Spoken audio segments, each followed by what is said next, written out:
हमारे सहयोगी भी न्यूज रूम से जुड़ गई हैं ज्योत्सना, वो भी कुछ लेटेस्ट इंफॉर्मेशन के साथ जुड़ रही हैं। ज्योत्सना, आप बताएं कि इस वक्त वहां की स्थिति क्या है?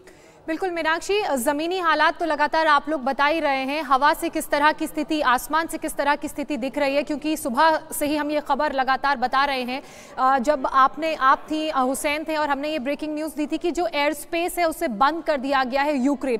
तो सबसे पहले अगर एयरपोर्ट्स की नंबर की बात करें तो 20 एयरपोर्ट्स यूक्रेन में इंटरनेशनल थे, लेकिन वो 2014 में थे जब रशिया ने क्रिमिया पर एनेक्सेशन नहीं किया था। उसके बाद एयरपोर्ट्स की संख्या अभी तक कंफर्म नहीं हो पाई है, लेकिन अभी भी 31 एयर स्ट्रिप्स हैं और 11 डिफेंस द्वारा मैनेज्ड वहां पर एयरपोर्ट्स हैं, एरोड्रोम्स हैं। ये तो टोटल नंबर है। अब ये आप देखिए स्क्रीन पर, मैं आपको इस ऐप के जरिए समझाने की कोशिश कर रही हूं कि किस तरह का यहां पर एयर स्पेस में ट्रैफिक मूवमेंट फ्लाइट्स का देखने को मिल रहा है। ये यूक्रेन है, यूक्रेन के आसपास के इलाके आप देखिए, चाहे आप इस तरफ का फ्रांस वाला इलाका देखिए, बेलारूस वाला देखिए, मॉस्को रशिया वाला देखिए, नीचे अफगानिस्तान सीरिया वाला इलाका देखिए, चारों तरफ आपको येलो कलर में छोटे छोटे प्लेन और इनकी मूवमेंट दिखाई दे रही होगी।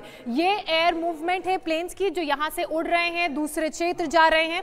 अब मैं इस यूक्रेन पे फोकस करूंगी और आप देखेंगी ये जो इतना एरिया है यूक्रेन का, जिसमें थोड़ा हिस्सा बेलारूस का भी है, यहां पर किसी भी तरह का कोई एयर स्पेस मूवमेंट नहीं है। मोल्डोवा को देख लीजिए, यूक्रेन देख लीजिए, यूक्रेन की राजधानी कीव देख लीजिए, यहां पर सबसे बड़ा अंतर्राष्ट्रीय एयरपोर्ट है, यहां पर किसी तरह का कोई एयर मूवमेंट आपको नजर नहीं आ रहा है। इसके अलावा थोड़े निचले इलाकों की तरफ, यानी पूर्वी इलाकों की तरफ जाएं, जहां पर बोला जा रहा है कि अलगाववादियों ने उनका यहां कब्जा है और रशिया ने इसको स्वतंत्र राज्य देश घोषित कर दिया है, तो यहां पर भी किसी तरह का कोई आपको मूवमेंट नजर नहीं आ रहा है। इससे ऊपर मॉस्को की तरफ जाइए, यहां पर मूवमेंट एस्टोनिया में है, लातविया में है। ठीक है, इसका मतलब यह है कि यूक्रेन की हवाई सीमा से बचकर ही जितना भी एयर ट्रैफिक है वो मूव कर रहा है। ज्योत्सना, बने रहिएगा, हम आगे भी आपके पास और कुछ अपडेट्स के लिए लौटेंगे। रूस के हमले पर इस वक्त एक और बड़ी खबर आ रही है। रूसी सेना ने राजधानी कीव के नजदीक एयरफील्ड पर हमला कर दिया है। यूक्रेन के गृह मंत्री के सलाहकार के मुताबिक रशियन आर्मी ने मिसाइल से यह हमला किया है। रशियन सेना यूक्रेन के ओडेसा शहर में घुस चुकी है और खार्किव शहर के बेहद करीब पहुंच चुकी है।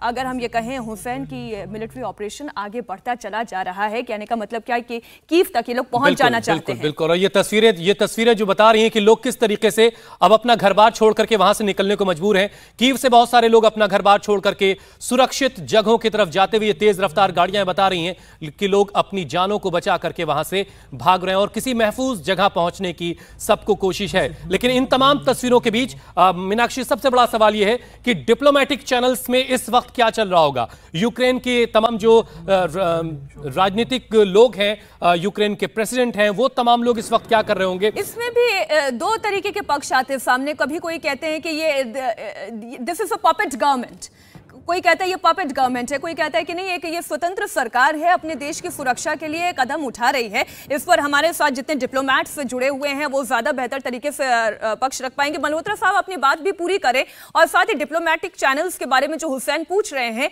कि उस स्तर पर अभी क्या हो रहा है और क्या होना चाहिए।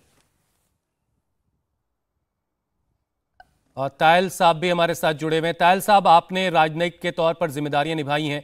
अब ऐसे हालत में जब हमला हो गया है और यूक्रेन की सेना जवाब भी दे रही होगी, तो इस वक्त डिप्लोमेटिक चैनल्स में क्या चल रहा होगा, क्या बातें हो रही होंगी, किस तरीके से एस्केलेशन को रोका जाए, इस पर क्या काम हो रहा होगा?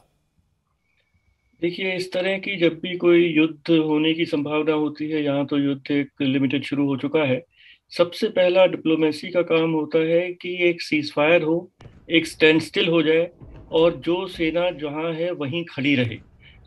उसके बाद फिर आगे की बातचीत कि भाई कौन गलती पे था, कौन पीछे जाएगा, कौन आगे हटेगा। पर सबसे पहला, चाहे वो संयुक्त राष्ट्र हो, यूएन सिक्योरिटी काउंसिल हो, और जो मित्र देश हैं, जो हम जैसे भारत तो रशिया का भी मित्र है, यूक्रेन का भी मित्र है, सब देशों का मित्र है, तो वो यही प्रयत्न करेगा कि लड़ाई खून खराबा ना हो और सब रुक जाए। पर मैं यहाँ ये कहूँगा कि प्रेसिडेंट पुतिन एक प्लान के अनुसार काम कर रहे हैं। उन्होंने पूरे विश्व को चेतावनी दी थी कि हम ये करेंगे। अब रशिया रुकने वाला नहीं है, तो हमें ये समझना है कि रशिया, पुतिन साहब का क्या ऑब्जेक्टिव है, क्या एम है। मैं समझता हूँ कि जैसा पहले भी कहा गया आपके चैनल पर, डोनबास का जो एरिया है पूरा रशिया के साथ जो मिले हुए हैं जो दो रिपब्लिक्स, उनके पूरा कंट्रोल में नहीं है और काफ़ी जगह यूक्रेनियन फौजें भी तैनात हैं।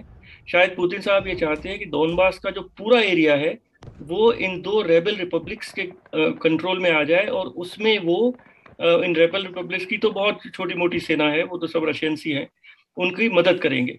अगर यूक्रेनियन पीछे नहीं हटे, उन्होंने रशिया के साथ, अभी जनरल कादियान है वो बताएंगे, कोई फौज को किससे टक्कर लेने की कोशिश की तो यूक्रेन खत्म हो जाएगा, यूक्रेन नहीं टिक पाएगा। कोई नेटो को देश, कोई और जिस इरादे का आप जिक्र कर रहे थे ताहिर साहब, वो तो पुतिन ने साफ कर दिया कि वो चाहते हैं कि यूक्रेन को डीमिलिटराइज किया जाए। उन्होंने ये भी क्लियर किया है कि वो यूक्रेन पर कब्जा नहीं करने जा रहे। इंडिया टीवी हर वक्त हर जगह डाउनलोड करने के लिए सर्च करें India TV news Google play store या ऐप स्टोर पर।